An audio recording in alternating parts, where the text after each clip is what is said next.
आत्मा कब दूसरे शरीर में जन्म लेता है और कैसे लेता है? चलिए, हम आपको धर्मों के अनुसार बताते हैं और बाद में कहानी के द्वारा समझाएंगे। आत्मा के दूसरे जन्म को लेकर अलग-अलग धर्मों और मान्यताओं में विभिन्न विचार हैं। हिंदू धर्म, जैन धर्म और बौद्ध धर्म में पुनर्जन्म रीबर्थ का सिद्धांत माना जाता है।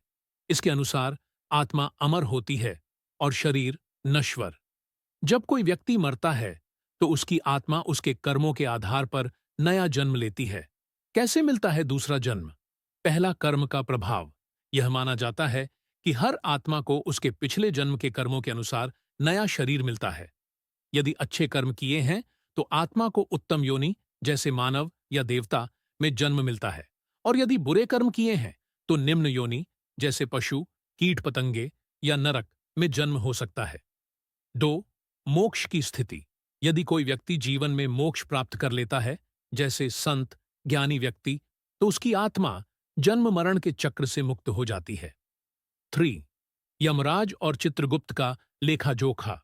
धार्मिक मान्यताओं के अनुसार मृत्यु के बाद यमराज के पास चित्रगुप्त द्वारा व्यक्ति के कर्मों का लेखा जोखा दिया जाता है, जिसके आधार पर नया जन्म तय होता है। 4. भोग और सीख। कुछ मान्यताओं के अनुसार आत्मा को नया जन्म इसलिए मिलता है ताकि वह अधूरे कार्यों को पूरा कर सके और अपने पिछले जीवन में किए गए कार्यों का फल भोग सके। कहानी, राजकुमार और साधु की आत्मा का पुनर्जन्म। प्राचीन समय की बात है। एक राजा का पुत्र बहुत अहंकारी और क्रूर था।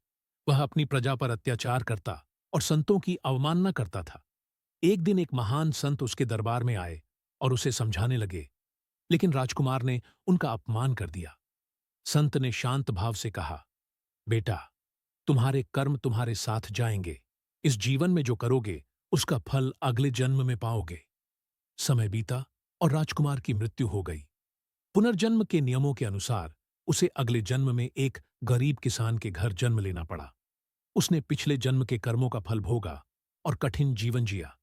दूसरी ओर वह साधु, जो संयम और भक्ति के मार्ग पर थे, अगले जन्म में एक महान संत बनकर पैदा हुए।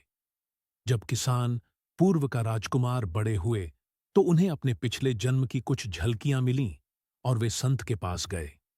संत ने उन्हें बताया कि यह सब कर्मों का फल है। जो जैसा करेगा वैसा भोगेगा।